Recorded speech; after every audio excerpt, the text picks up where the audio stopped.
It's Samantha with Culpeper County Parks and Recreation, and today we're going to be making this simple, cute cat toy, which is a felt fortune cookie.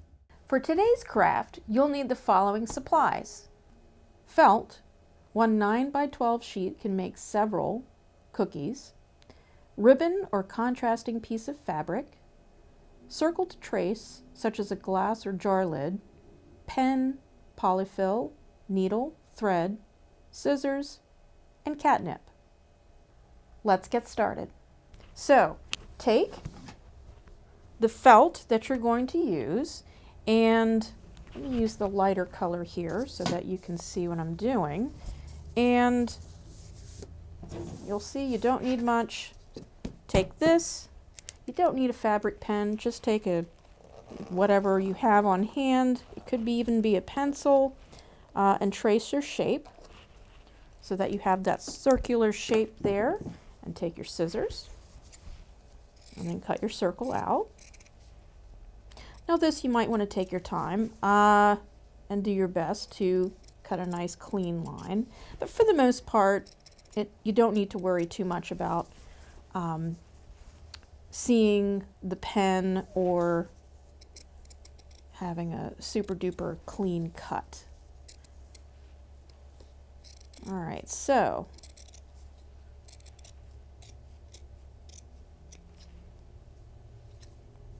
do that there. All right, put that aside. One circle. All right, take and fold it in half like this. So now you have your semicircle there. And what you want to do next is you're basically going to be making two separate stitches just so we can keep moving along here. I have thread two different needles so that I can keep going, but you can use the same one, obviously. And somewhere in the middle here, close to that fold, go ahead and put your needle in and make,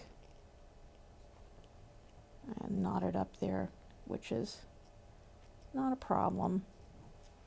And about an inch there is what you want to do. And reinforce it a bit by making that line there on the other side. You have it on both sides. And I'm actually going to do just a tad bit more by dividing it in half. And you can see I'm going in from both directions here. And what I like to do once I've pulled it tightly is open it like this. And you may see some of the thread, which is okay. But you want to tug it just a little just to make sure it's secure. You can even do this here and then maybe go down like that. And keep looking just to make sure you have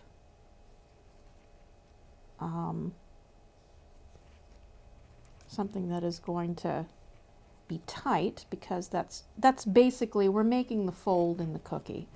All right, and then go ahead and close off and loop.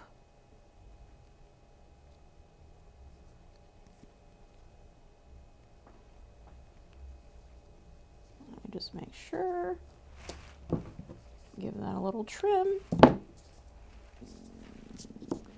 Put this aside so we don't lose it. All right, and then fold it out like this. You're basically folding it back over, and so that it's, how do I explain, that this fold is actually, instead of being horizontal, you want it vertical, and then take it and fold over this way. Now, I am purposefully using, now I can see here, is it coming out, the black thread, which is kind of a It's kind of a dinky thread. It's an all-purpose thread. You might want to use something a bit stronger. But I just, for demonstrational purposes, wanted you to be able to see. But fold it back over like this. Because when you start sewing, that's going to give you that classic fortune cookie appearance where it's kind of folded over like so. And then you're ready to get started with your blanket stitch. So once you have your thread ready to go, take your needle, open this up from the inside, and the reason I say this is because this one time you're going to go through here on the edge and come up so that your knot is going to be hidden like that. Pull that there, tuck that in, and then you're ready to begin your blanket stitch. So in order to do that, you want to start back here. You're always going in from the top, pull through like this. I'm sorry. And before you close that loop there or pull completely, even with your fabric, go ahead and put your needle through the loop there. Carefully pull through. And you're going to see where it forms a nice little stitching there on both sides that you can pull to make it tight. And continue that, from the top, go in, and you want to keep your distances fairly equal. But just take and go through that little loop, pull it there, and you just repeat that until you've gotten potentially all the way through, well, halfway through, and then you're going to add your stuffing and your optional catnip. So from top down, you pull through, pull all the way until you've almost pulled completely through, and you have that loop there, as you can see. Pull through like that. Very easy to do, and it will, as you go along, depending on how tightly you pull, it will either make a nice little seal across there. So go in, down,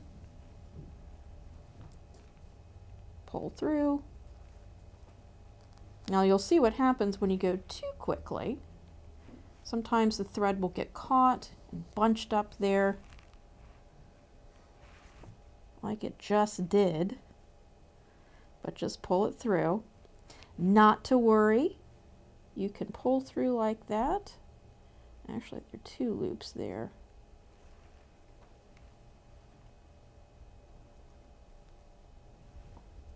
All right, and I think now, whoops, you're ready to go ahead and take, it doesn't take much. Some people like to fill it completely with catnip. That's probably a little excessive, I would think. All you need is just a pinch of the loose catnip, or go into your garden and get some of your fresh leaves. But start situating.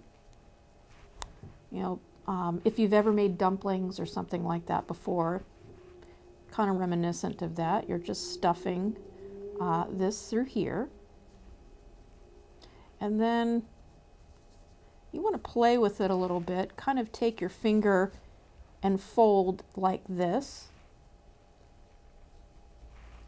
and kind of pretend that it has been completely sewn.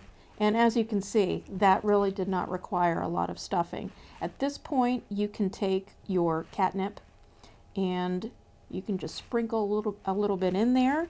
And have your piece of ribbon, which will act as your fortune, ready. to put in there. I don't think we need it quite that long, because whether you put it on this side or this side is no matter. I personally, I think I'm going to put it right here, kind of like this, and situate it there.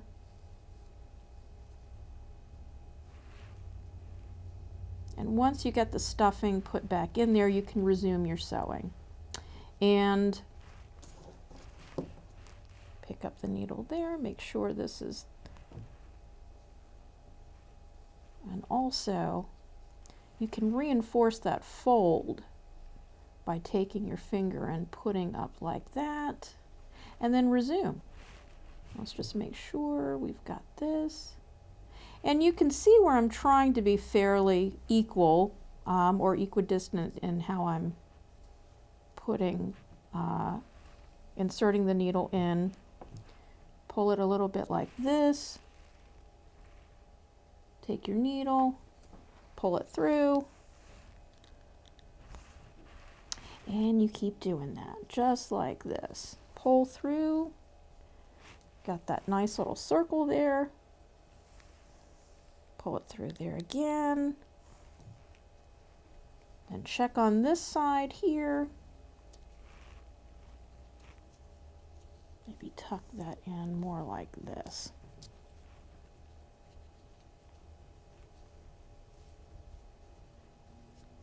You can always trim it at the end if it seems too long.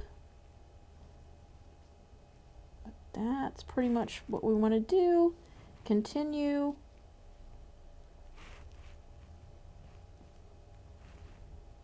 Sometimes if you pull too hard, you could just take your needle and do like this. Pull it through.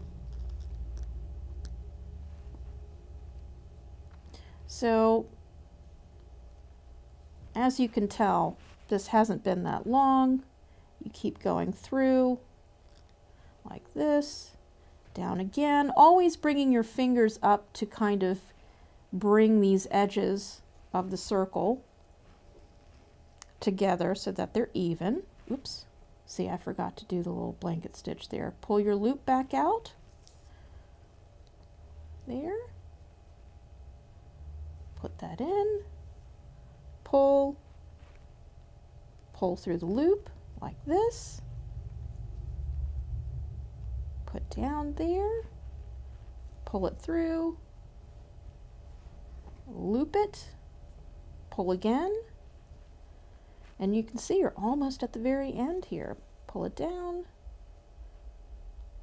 and pull through that loop there. Okay. Home stretch here. Let's see. Pull through. And that is more than sufficient in terms of its integrity there. I think it'll be fine for the cat because I think they will enjoy this. Let's see. Pull that down a little more like this. Pull through the loop. And then you're on the other side of your fortune. It's showing through there. And pull that. Okay, and you may find that you can kind of, I've gone through not quite the entire part of it. I made this a little wider than I've made all of these other places, but that's okay. I just want to make sure that that little piece of fabric is secure. And then you take that, push it, pull it through there. Okay. Okay, all right. Now, come over here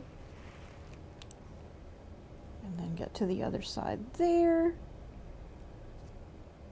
And there we go. So this may be a little longer, and of course that thread is bunching up there. You can just pull it. There we go. There we go. All right, down again. I think we've got room for maybe 2 more, and then we'll knot it, and then we're complete. You could also try using embroidery thread. You know, experiment with the different types. I'm at my last one there. Also, it generally helps when, if you have what you're working on facing you so that you don't, the thread doesn't get caught from the other side. Pull it through that way, or stuck on your little ribbon. But if you take your time, generally this is this is no low stress, and I think this is a good way for kids to begin learning the basics of sewing here. Put through one more time, and then just reinforce that here.